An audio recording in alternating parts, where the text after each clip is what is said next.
Bismillahirrahmanirrahim. Assalamualaikum warahmatullahi wabarakatuh. Alhamdulillahi rabbil alamin, hamdan syakirin, hamdan na'imin, hamdan ni'amahu wa yukafi madidah. Wassalatu wassalamu ala ashrafil anbiya'i wal mursalin wa ala alihi wa sahbihi ajmain, amma ba'du. Wa qad qala Allahu ta'ala fi kitabil karim, bismillahirrahmanirrahim, syahrul ramadan alladzi unzila fihi al-Qur'an hudan linnas wa bayyinatin minal huda wal furqan. Ma'asyiral muslimin wal muslimat jamaah subuh yang dirahmati Allah, alhamdulillah, baru saja kita telah selesai menunaikan kewajiban kita secara berjamaah, yakni salat subuh. Sebelum saya mengangkat satu tema untuk mengkaji lebih runtut, saya akan memulai sebuah cerita, sebuah kisah bahwa ada seorang penduduk Madinah datang mengadu kepada baginda Nabiullah Muhammad sallallahu alaihi wasallam. Seorang penduduk Madinah datang kepada Nabi dengan menangis. Lalu dia bertanya, "Ya Rasul, saya mau bersedekah, tetapi tidak ada uangku untuk bersedekah. Apa yang saya harus sedekahkan ya Rasulullah?" Rasulullah menjawab, "Ketahuilah, apabila kamu selesai sholat 5 kali sehari semalam, jangan langsung tinggalkan tempat dudukmu sebelum engkau membaca Subhanallah 33 kali, Alhamdulillah 33 kali, Allahu Akbar 33 kali, ditambah la haula wa la quwata illa billah. InsyaAllah kedudukanmu di akhirat lebih dari orang yang kaya." Orang ini pulang, lalu Nabi mengatakan, "Ketahuilah, mata tidak pernah menangis karena orang ini menangis. Mata tidak pernah menangis, yang menangis itu adalah qalbu hatim, mata tempat lewatnya air mata." Lalu orang ini kembali, lalu dia mengatakan, "Man lam yashkurin nas lam yashkurillah." Siapa yang berterima kasih kepada sesama manusia, berarti dia bersyukur atas nikmat Allah Subhanahu wa ta'ala. Pada subuh hari ini saya mencoba mengkaji di dalam kitab Minhajul Mutta'allin, dijelaskan bahwa Rasulullah sallallahu alaihi wasallam telah bersabda, "Alamatus saqawati arba'ah." Kata Rasulullah, tanda-tanda orang celaka ada 4 golongan. Mudah-mudahan Bapak Ibu para jamaah subuh ini kita tidak termasuk orang yang celaka di dalam kitab ini. Yang pertama, kata Rasulullah, nisyanud dunubil madiyah wa hiya 'indallahi mahbudah. Tidak mengingat dosa-dosa yang telah berlalu, padahal dosanya tersimpan di sisi Allah Subhanahu wa Ta'ala.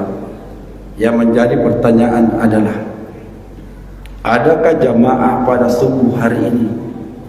Tidak ada dosanya. Kalau ada, coba angkat tangannya. Tidak ada yang bisa memberi garansi bahwa kita ini adalah orang yang suci. Ada sebuah kisah, seorang raja berkata kepada seorang kakek, "Wahai kakek, berapa umurmu?" Itu yang ditanyakan, umurmu. Kakek menjawab, "Wahai raja, umur saya baru 10 tahun." Pertanyaan yang kedua dan yang ketiga tetap ditanya, "Berapa umurmu?" Lalu kakek menjawab, "Umur saya yang sesungguhnya adalah 70 tahun. Kenapa saya mengatakan 10 tahun? 60 tahun yang lalu yang sudah saya lewati bukan umurku. Kenapa? Karena saya terlalu banyak berbuat maksiat, terlalu banyak dosaku. Nanti saya menghitung umurku setelah saya kembali kepada Allah, bertobat dengan taubatan nasuha. Itulah umur saya." Jadi kalau ada di antara kita tidak pernah bertobat sebelumnya dan baru bulan Ramadan ini bertobat, berarti bulan inilah sebulan baru terhitung umurnya kepada Allah Subhanahu wa Ta'ala. Olehnya itu, berbicara tentang dosa, bahkan Rasulullah sallallahu alaihi wasallam bersabda, "Li'annal hasanata fihi mujtamiyah." Berkumpul segala macam kebaikan yang kita lakukan di bulan ini. Wa dzunubah maghfuratun. Segala macam dosa diampuni oleh Allah. Oleh karena itu, kepada bapak, ibu, para jamaah, janganlah merasa dirinya suci, tetapi setiap napas pun, detik pun, kita tetap selalu istighfar, takarrub kepada Allah, takarrub kepada baginda Nabiullah Muhammad SAW, untuk menebus dan menembus dosa kita. Bahwa kita ini adalah manusia yang terlalu banyak dosa dan tidak pernah kita sadar terhadap dosa yang kita lakukan selama ini. Dan apabila kita tidak pernah berbuat yang terbaik dan kita tidak pernah bertobat kepada Allah dan membiarkan dosa itu mengalir saja, maka kita termasuk orang yang celaka di hadapan Allah dan juga celaka di hadapan baginda Nabiullah Muhammad SAW menurut kitab ini. Itu yang pertama. Yang kedua, orang yang celaka, wa dzikrul hasanatil madiyah wa la yadri aqbilat an-ruddat, selalu menyebut-nyebut kebaikan yang telah diperbuat, padahal tidak ada yang bisa tahu apakah kebaikan kita selama ini, bantuan dan pertolongan kita selama ini diterima oleh Allah atau tidak. Yang tahu cuma Allah dan Rasulnya. Hanya kita dan hanya Allah mengatakan, wa ahsin kama ahsanallahu ilaik. Berbuat baiklah, sesungguhnya kebaikan itu melahirkan lebih banyak kebaikan. Dan kebaikan yang kita lakukan itu bisa menghapus sebenarnya dosa-dosa kita selama ini. Oleh karena itu, janganlah pernah kita selalu menyebut-nyebut kebaikan kita kepada orang lain, termasuk pengabdian kita, penyerahan diri kita, termasuk mewakafkan diri kita kepada Allah lewat agama ini. Tapi jangan pernah engkau ceritakan kepada orang bahwa saya tidak pernah tinggalkan puasaku Senin Kamis, bahwa saya tidak pernah tinggalkan sholat tahajudku. Hanya bisa memberi motivasi kepada orang, tapi jangan diambil kesombongan bahwa saya ini orang yang hebat. Ini apabila kita lakukan ini dan selalu menyebut-nyebut kebaikan, maka kita termasuk orang yang celaka di hadapan Allah dan Rasulnya. Contoh yang kedua, kalaupun kita pernah membantu orang lain, lalu orang lain itu berhasil, lalu kita cerita kebaikan itu pun juga tidak boleh. Karena nasibnya seseorang itu ditentukan oleh Allah hanya lewat interaksi manusia, hanya lewat hablum minan nas, hubungan manusia dengan manusia. Tetapi Allah sudah menggerakkan hatinya lewat dari itu. Tetapi tetap Allah menentukan nasib dan takdirnya seseorang. Jadi kita tidak boleh mengatakan kalau bukan saya tidak jadi pegawai itu contoh. Padahal yang tentukan itu Allah menentukan garis tangannya seseorang. Siapapun yang bisa membackup kita, kalau bukan garis tangan tidak bisa. Saya ambil contoh Pak. Dulu saya pernah masuk Akapri yang pegang kayak ini Panglima 2 bintang, tapi tidak lulus. Tidak lulus. Kenapa? Karena mungkin Tuhan tidak mau, belum nasib dan takdir saya. Padahal kalau urusan manusia saya lulus karena 2 bunga, bukan 2 bintang lagi, bukan bunga. Tetapi kenyataan tidak bisa, karena tidak bisa dipaksakan kehendak Tuhan. Hanya manusia berusaha, tetapi Allah yang menentukan garis tangannya orang lain. Jadi jangan pernah kita mengatakan kalau bukan saya tidak jadi. Itu berarti melangkai hak prerogatifnya Allah Subhanahu wa ta'ala, yang mungkin lewat dari kita, mungkin lewat bantuan dari kita, komunikasi kita, tapi tetap Allah akan menggerakkan hati seseorang dengan doanya, dengan perilakunya, dengan kebaikannya, sehingga Allah menentukan yang terbaik daripada itu. Jadi mudah-mudahan kita tidak termasuk orang yang celaka di hadapan Allah dan Rasulnya dan menceritakan kebaikan kita kepada orang lain, termasuk apa yang pernah kita lakukan selama ini. Yang ketiga, wa ila man dunahu fid dunya, memandang harta orang lain unggul dalam soal dunia. Tetangganya beli mobil baru, yang gelisah tetangga di sebelah, yang gosip tetangga sebelah.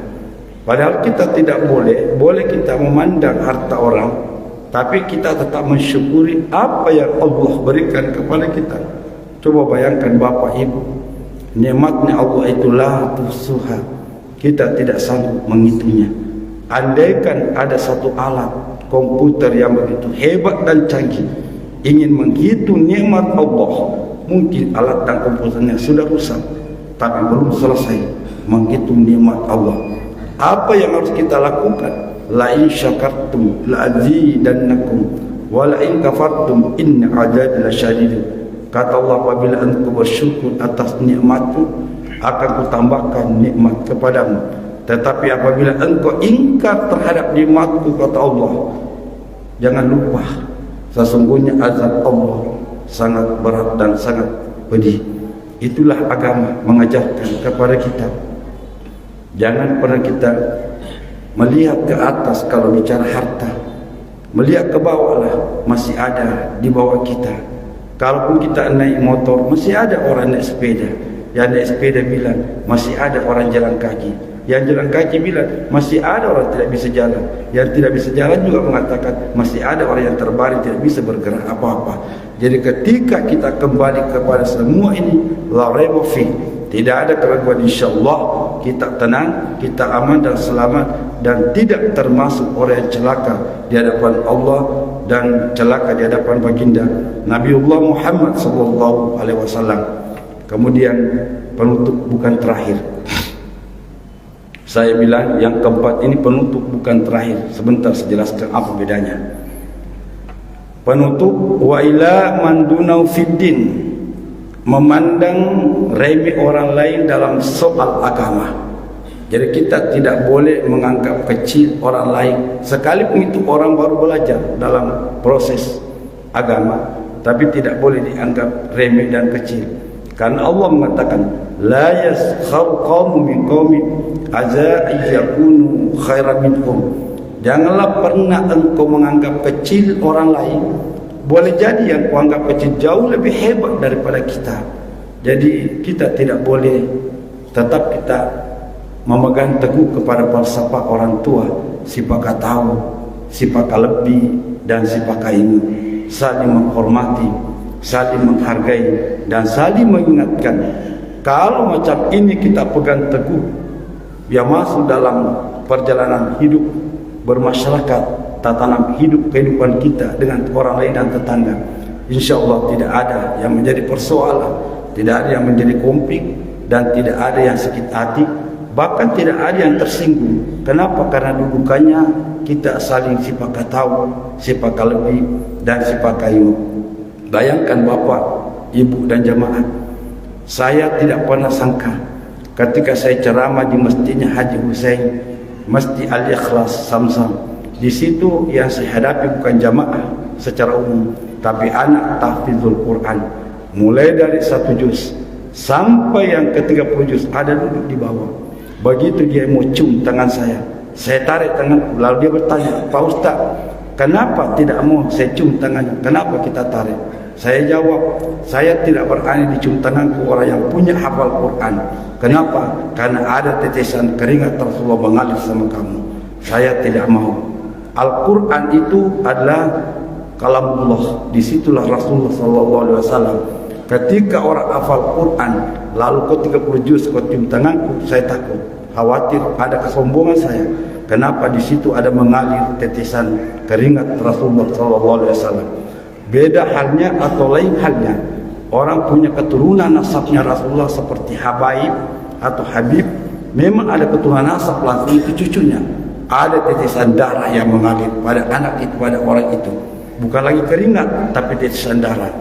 Kalau kita ini hanya sebagai umatnya tapi tidak ada keturunan langsung, maka tetesan keringat yang mengalir lewat dari bacaan Quran yang kita baca selama ini. Makanya perbanyaklah ibu bapak membaca Al-Quran supaya ada keringat mengalir di situ lewat daripada baginda Nabiullah Muhammad sallallahu alaihi wasallam. Inilah yang saya sampaikan. Mudah-mudahan pertemuan kita kali ini bukan pertemuan terakhir untuk saya dan kita, tapi penutup atau bagian keempat. Kenapa? Kemarin saya mengajar di Yayen Parepare, tapi lewat Zoom. Saya tidak mengajar face to face atau offline, tapi lewat Zoom. Lalu mahasiswa bertanya, Pak Ustaz, terakhir ini karena bulan Ramadan. Saya bilang bukan terakhir untuk saya, tapi kalau Anda mau terakhir silakan. Tapi saya tidak terakhir untuk kamu, dan saya masih mau bertemu kamu di tempat yang berbeda atau di kampus nanti insyaallah. Lalu apa masalahnya? Saya mau cerita sama kita, kami sini bukan mahasiswa. Sengaja saya kasih penasaran anak mahasiswa supaya dia berpikir cerdas, mencari ilmu apa makna di balik itu. Saya mau cerita begini.